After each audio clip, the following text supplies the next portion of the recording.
Hello and welcome to my video on bandaging. We're going to go ahead and start off with a polo wrap. So the two things that you're going to need for a polo wrap is your polo wrap itself and some masking tape.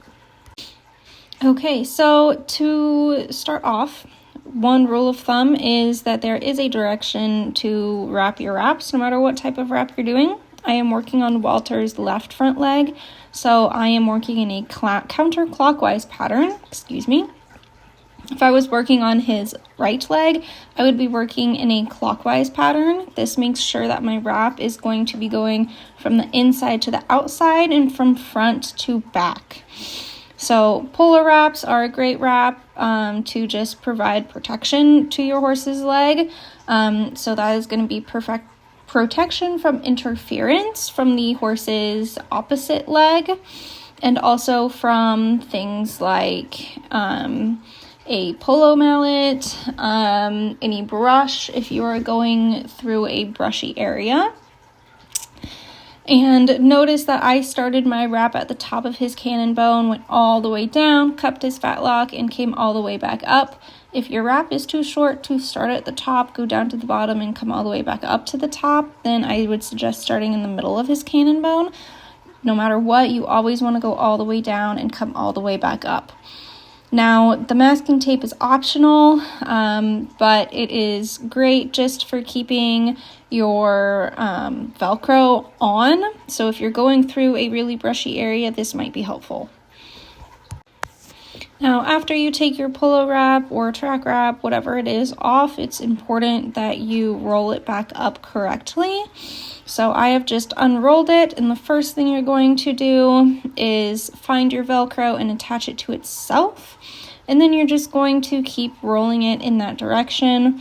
I like using this leg method. I feel like it allows me to brush off any debris that may be on it. You can also attach the tail end to a stall door or something like that and wrap it that way. It really doesn't matter.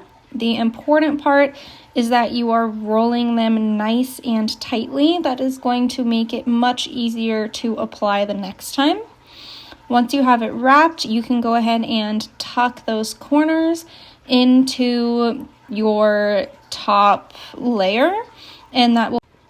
Okay, next we have our standing wrap. So you need three things for this. You need a pillow wrap, a track wrap, and some masking tape.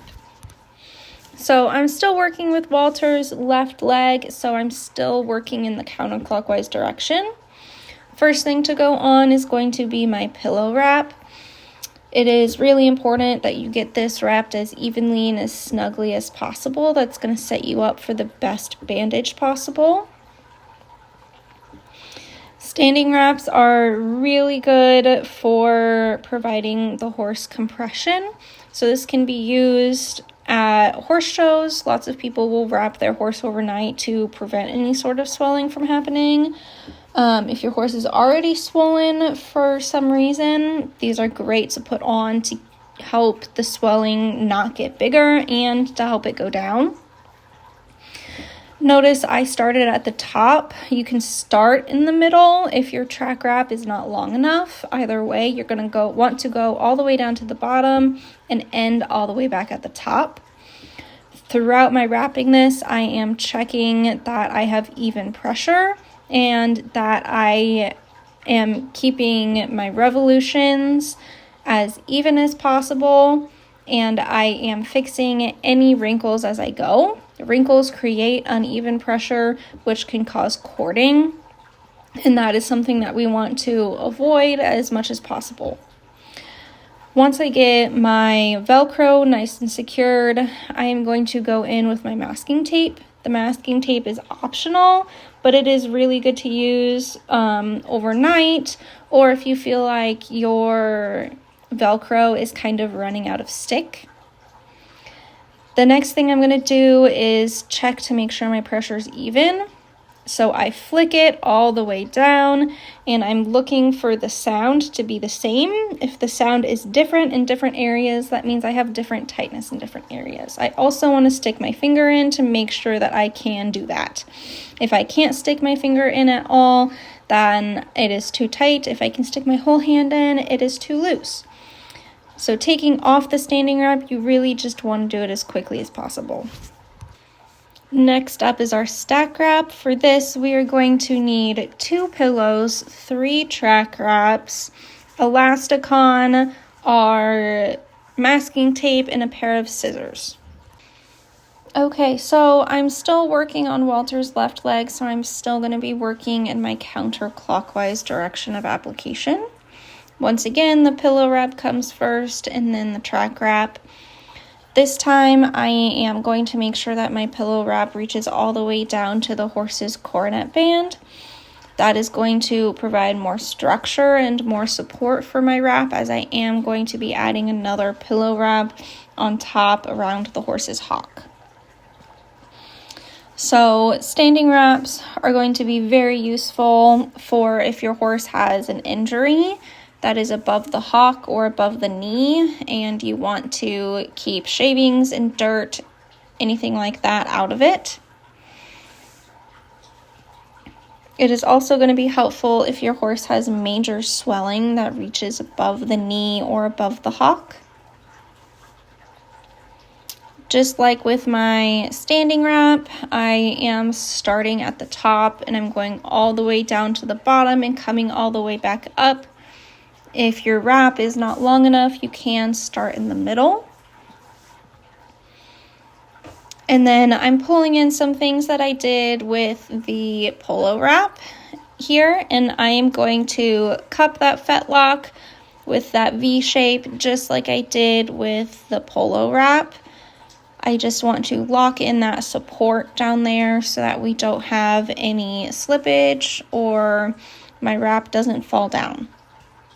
And throughout this whole wrap, I will be making sure that my pressure is even, that my revolutions are as even as I can get them, and that there are no wrinkles or folds. I want to avoid cording as much as possible here.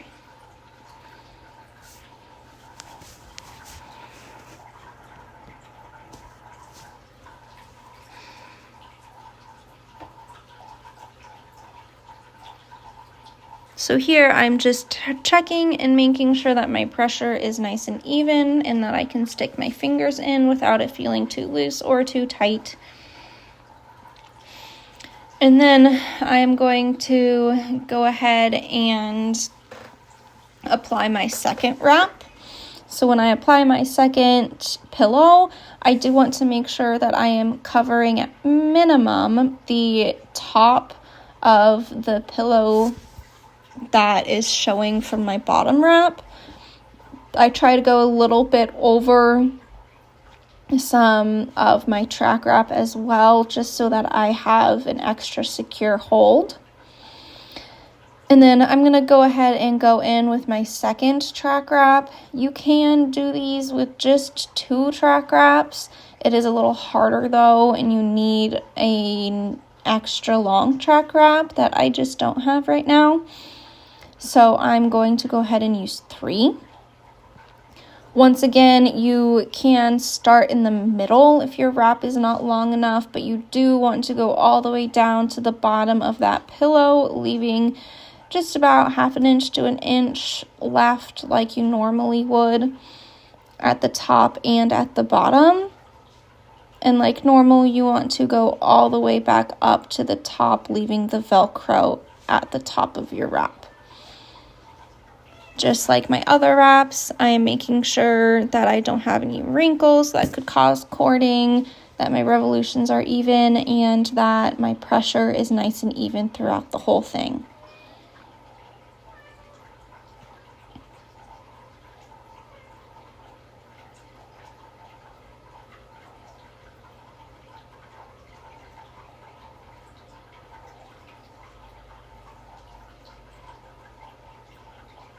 Gravity almost got the best of me there.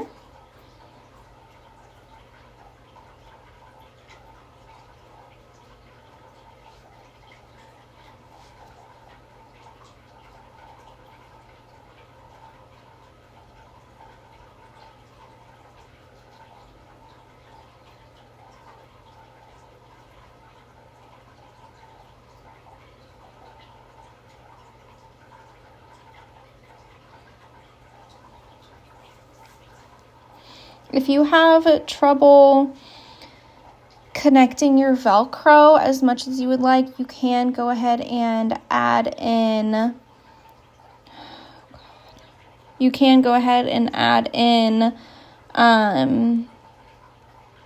some of your masking tape over that to just help it stay better. Now I'm going to go ahead and go in with my third wrap. Now this one isn't long enough for me to start at the very top, so I went ahead and started just below the hock. And I'm going to make sure that I cover at least 1 revolution. I always try to go with 1.5 or 2 if I can. Revolutions around that bottom portion of my top pillow. I just want to make sure that I'm connecting my top wrap to my bottom wrap. And then I'm going to make my way all the way back up to the top of my second wrap. And I'm going to make sure that I cover the Velcro portion of my top wrap to create even more security.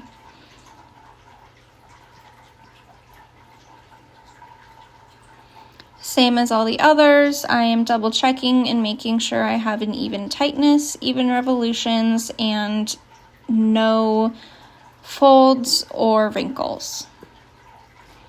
And I'm going to go in on this Velcro and go ahead and put some masking tape on it.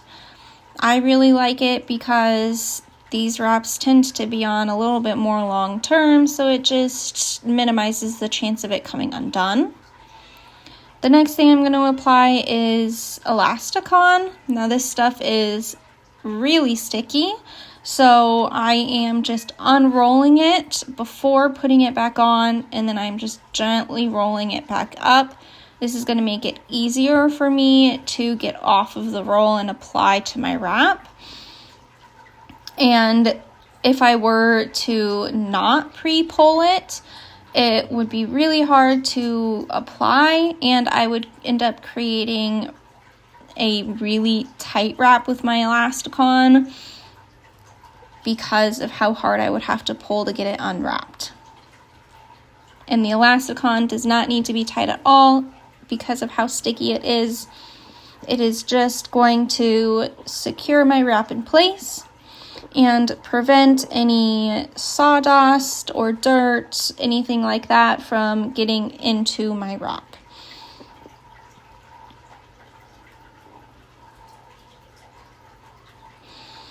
So I'm going ahead and I'm doing the top of my wrap and the bottom. That makes sure that it stays really nice and secure and that nothing gets into it. And half of my Elasticon should be on the horse's skin, and half of my Elasticon should be on my wrap.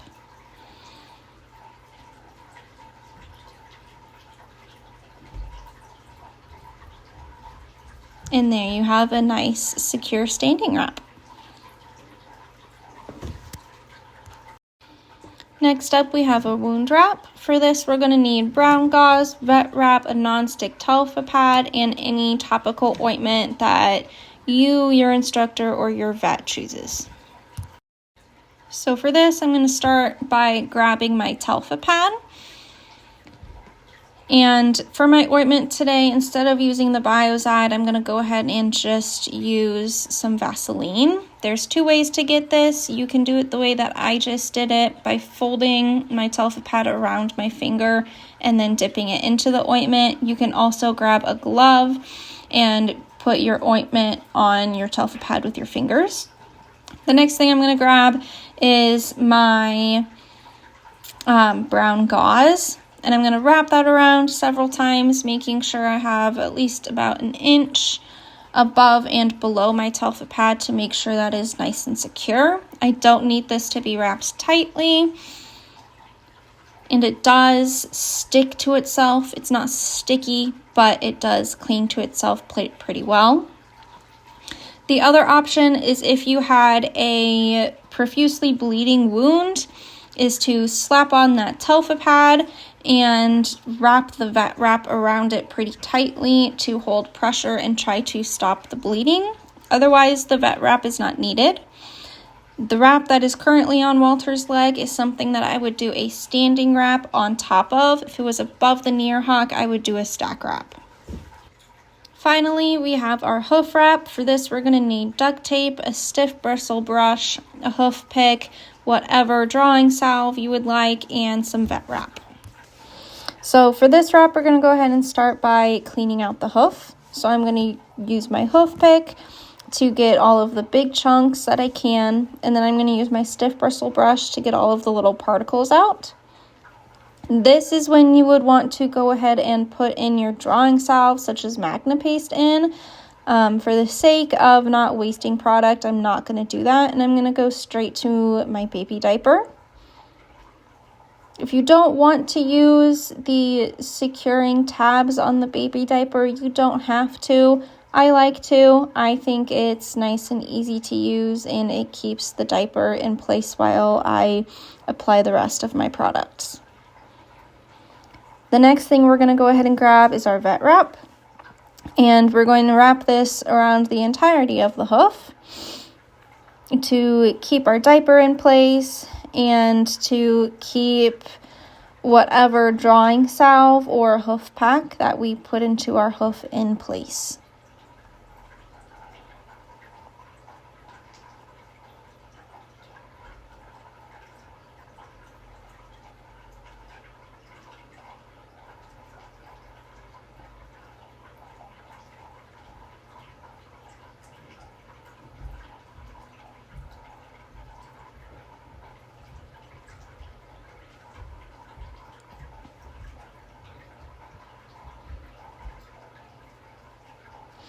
Once I have the hoof nice and covered with my vet wrap, I'm going to go ahead and grab my square of duct tape that I made.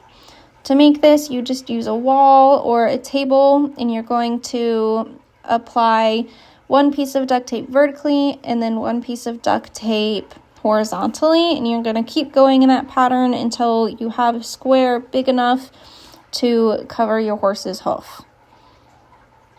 I decided to cut a slit in all four corners. I find it makes it nice and easy to get a nice secure fold on it so that the duct tape really stays and has as much sticking time as possible. Now, you don't want anything around the cord nap band to be super tight. So I am just going to go ahead and grab my bandage scissors. For this, you do really want to use bandage scissors so that you don't run the risk of accidentally cutting your horse, especially on the cornet band. So I'm just going to go ahead and go in and make one slit and make sure I can fit a finger in to this wrap just to make sure it's not too tight on that cornet band. So to take off my hoof wrap, I am going to use my bandage scissors and cut a nice deep slit between my horse's heel bulbs. And then you can split that and it slides off nice and easily.